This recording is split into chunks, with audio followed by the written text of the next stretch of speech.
Quand on pense au Maroc, on imagine souvent Marrakech et les souks animés, mais réduire le pays à ça, ce serait passer à côté de bien des merveilles. Le Maroc, c'est aussi un désert où le silence est roi, une ville bleue nichée dans les montagnes, des ports de pêche au bord de l'Atlantique et des médinas chargés d'histoire. Dans cette nouvelle vidéo, Gomia Voyage, je vais vous faire découvrir 10 lieux incontournables au Maroc. Certains sont célèbres, d'autres un peu moins, mais tous en valent le détour. Alors j'espère que vous êtes prêts et que vous êtes chauds, car on est parti. Avant de commencer, je vais prendre quelques secondes pour vous présenter un service qui peut vraiment changer votre façon de voyager, les travel planners. Organiser un voyage, on le sait, ça demande beaucoup de temps, ça crée beaucoup de charge mentale et surtout, on a toujours la crainte d'avoir oublié quelque chose ou d'avoir payé trop cher. Une travel planner, c'est une experte en organisation de voyage qui prépare tout pour vous en amont, itinéraire, bonnes adresses, activités et bons plans. Et avec cet allié, vous n'avez plus qu'à gérer les réservations finales, ce qui vous garantit une flexibilité et un contrôle total. Résultat, vous gagnez du temps, de la sérénité et même parfois un peu d'argent grâce à l'optimisation de votre budget. Alors si vous préparez vos prochains voyages, cliquez sur le lien en description, remplissez simplement le formulaire et vous serez mis en contact avec une travel planner. Maintenant que ça c'est dit, retour à la vidéo. Bien évidemment, comme j'en ai parlé en introduction, on va commencer par Marrakech. C'est sans doute la ville la plus emblématique du pays, un mélange de couleurs, de sons et de parfums. Dès qu'on entre dans la Médina, on est plongé dans un véritable labyrinthe. Les souks sont un festival permanent. Tapis, lanternes, épices, maroquinerie, tout est fait pour attirer l'œil et l'art de la négociation fait partie de l'expérience. Au centre, il y a la place Djemma Fna, classée au patrimoine immatériel de l'UNESCO, et vous verrez que c'est loin d'être le seul lieu dans ce pays. Le jour, on y croise des marchands ambulants, des charmeurs de serpents, des conteurs. Le soir, la place se transforme en un immense restaurant à ciel ouvert avec des dizaines d'étals où l'on mange tagines, brochettes et escargots épicés. À l'opposé de cette agitation, Marrakech cache aussi des lieux plus calmes. Le jardin Majorelle, avec son bleu intense, le palais de la Baya, avec ses mosaïques fines, ou encore les riads traditionnels où l'on retrouve la sérénité après une journée animée. C'est cette alternance entre effervescence et douceur qui rend Marrakech inoubliable. Et si Marrakech a su vous attirer par son énergie, Fès saura vous séduire par son authenticité. C'est la capitale spirituelle du Maroc et sa Médina est l'une des plus grandes et des mieux préservées au monde. Se perdre dans ces ruelles étroites, c'est comme voyager dans le temps. Ici, pas de voiture, tout se fait à pied, à dos de mulet ou en charrette. La Médina de Fès est aussi connue pour ses tanneries, avec leurs grandes cuves colorées où l'on teint les peaux selon des méthodes traditionnelles. C'est une image marquante, parfois un peu déroutante par les odeurs, mais qui fait partie intégrante de la vie locale. Au-delà des tanneries, Fès abrite l'université Al-Qarawiyyin, considérée comme la plus ancienne encore en activité au monde. Ces Merdessa, anciennes écoles coraniques, comme Bou Inania, montrent toute la richesse de l'art islamique. Fès est une ville exigeante, moins tournée vers le tourisme que Marrakech, parfois un peu brute, mais c'est justement ce qui en fait un lieu unique. Une plongée dans le Maroc traditionnel où chaque porte sculptée, chaque ruelle raconte une histoire. Au nord du Maroc, niché dans les montagnes du Rif, se trouve Chefchaouen, la fameuse ville bleue. Ce qui frappe en arrivant, ce sont bien sûr ces ruelles peintes de 1000 nuances de bleu, du pastel clair au bleu profond.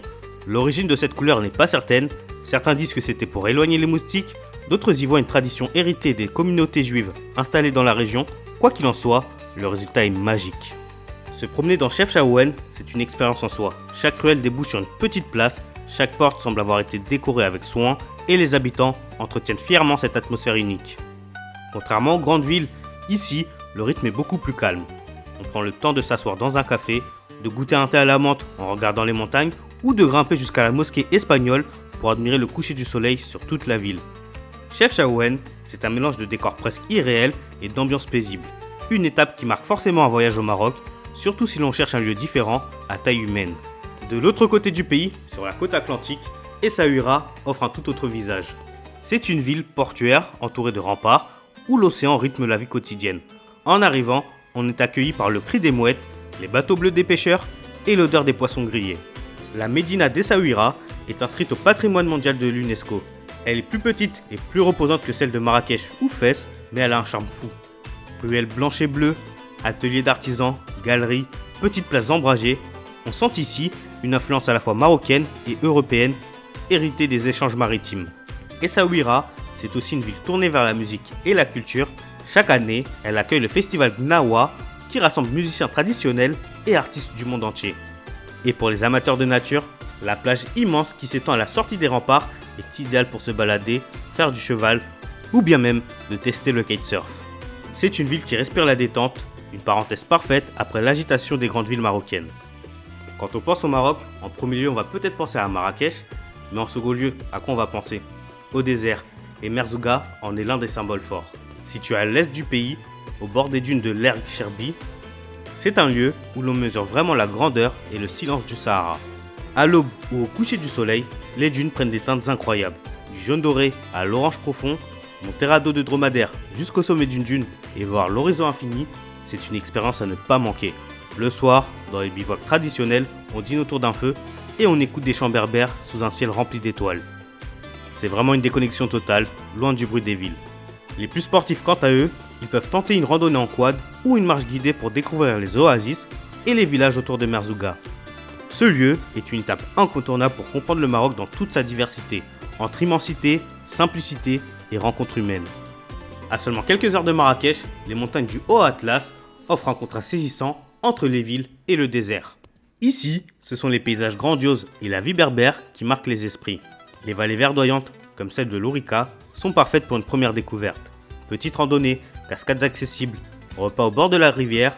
Plus loin, la vallée de Limlil est le point de départ vers le mont Toubkal, le plus haut sommet d'Afrique du Nord. Même sans viser l'ascension, de nombreuses balades permettent de traverser des villages empisés qui changent totalement de ce qu'on a l'habitude de voir. Ce qui rend cette région unique, ce sont aussi les rencontres. Les familles berbères accueillent les voyageurs dans des maisons d'hôtes simples mais chaleureuses. On partage un thé, un tagine et parfois même la préparation du pain dans un four traditionnel. Le Haut Atlas, c'est une autre facette du Maroc. Un endroit où l'on prend le temps, où l'on découvre une culture de la montagne encore bien vivante et où chaque vallée réserve une surprise. Maintenant, direction le sud, direction la porte du désert, qui est le surnom de Ouarzazate. La ville elle-même est marquée par une atmosphère particulière, plus calme que Marrakech, mais avec une lumière et des paysages qui frappent dès l'arrivée. C'est aussi une ville du cinéma. Depuis les années 1960, les studios Atlas accueillent de grandes productions. Lawrence d'Arabie, Gladiator, Kingdom of Heaven et même des épisodes de Game of Thrones. On peut y visiter des décors monumentaux, parfois encore utilisés, qui donnent un vrai aperçu de l'envers du décor. Mais le véritable trésor se trouve à une trentaine de kilomètres, le Ksar d'Aït Ben Addou. Classé au patrimoine mondial de l'UNESCO, ce village fortifié en pisé est un chef-d'œuvre d'architecture traditionnelle. Les ruelles étroites, les greniers, les tours de guet, tout est construit dans cette terre ocre qui se confond presque avec la montagne. Monter jusqu'au sommet est un effort court, mais qui vaut largement la peine. La vue embrasse toute la vallée de l'Oulnila et au coucher du soleil, les murs se teintent d'orange et de rouge, offrant un spectacle unique. Ouarzazate et Aït Ben Addou, c'est une rencontre entre histoire, tradition et modernité. En continuant vers l'est, on arrive dans la vallée du Dadès, l'une des plus belles routes du Maroc. Déjà, en chemin, on est saisi par le contraste. Des palmeraies verdoyantes et des villages empisés surgissent au milieu de falaises rouges sculptées par le temps. La route, qui grimpe dans les gorges, est devenue iconique. Une succession de virages serrés en épingles qui offrent des panoramas impressionnants quand on les regarde d'en haut. Mais au-delà de cette image connue, la vallée du Dadès cache de vraies richesses. Elle traverse ce qu'on appelle la vallée des roses. Célèbre pour ses cultures de rosiers, utilisées dans la fabrication de l'eau et de l'huile de rose, au printemps, les champs se couvrent de fleurs et les villages voisins organisent même un festival qui attire visiteurs et producteurs. Dans les gorges elles-mêmes, la nature a façonné des formations étonnantes, comme les roches surnommées les doigts de singe, qui semblent jaillir de la montagne. Pour les voyageurs, c'est un terrain idéal de randonnée, des petites balades tranquilles ou des treks de plusieurs jours avec nuitées dans des gîtes locaux. Ce qui rend le lieu encore plus spécial, c'est cette impression d'authenticité. On croise des bergers avec leurs troupeaux, on partage un thé dans une maison simple et on prend conscience que la vallée est un lieu de vie autant qu'un décor. C'est ce mélange de nature spectaculaire et de quotidien tranquille qui fait tout le charme du Dadès. Pour l'avant-dernier lieu, direction la capitale politique du Maroc, Rabat. Elle mélange le charme historique et une modernité assumée. Le cœur de Rabat, c'est la Casbah des Oudaya, une forteresse aux murs blancs et bleus qui domine l'océan Atlantique. Ses ruelles fleuries rappellent presque l'ambiance méditerranéenne d'un village andalou. Plus loin, on découvre la Tour Hassan, un minaret inachevé du XIIe siècle entouré d'une esplanade monumentale. Juste à côté, le mausolée de Mohamed V impressionne par ses marbres blancs et ses mosaïques finement travaillées. Mais Rabat, ce n'est pas qu'un simple musée à ciel ouvert, c'est aussi une ville verte et agréable à vivre. On peut se promener dans les jardins andalous, longer le bord de mer ou flâner dans l'avenue Mohamed V où se concentrent café et commerce. La Médina est beaucoup plus calme que celle de Marrakech ou Fès, ce qui la rend parfaite pour une découverte sans stress. En résumé, Rabat, c'est une capitale qui surprend par son équilibre entre patrimoine, douceur de vie et modernité. Et pour ce dernier lieu, changeons d'atmosphère à 1 heure de train de Rabat pour Casablanca. C'est la capitale économique du pays, une ville vibrante et dynamique, souvent tournée vers l'avenir.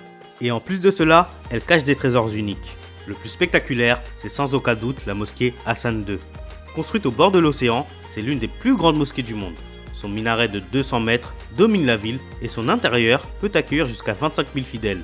La visite guidée permet d'admirer les détails incroyables. Plafond en cèdre sculpté, mosaïque, marbre poli, c'est un lieu qui impressionne par sa grandeur et par sa beauté.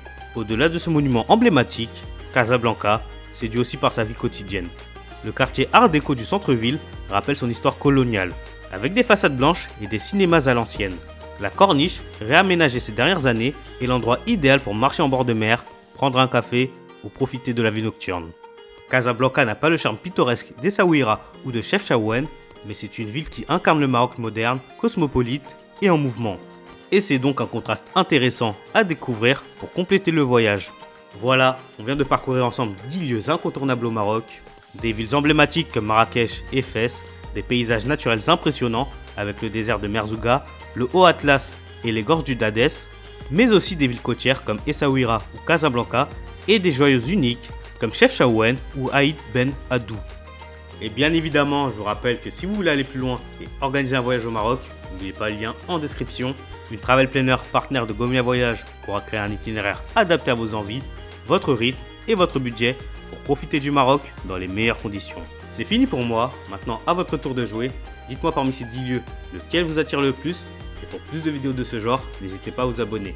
Merci à vous encore une fois d'avoir regardé Gomia Voyage et à bientôt.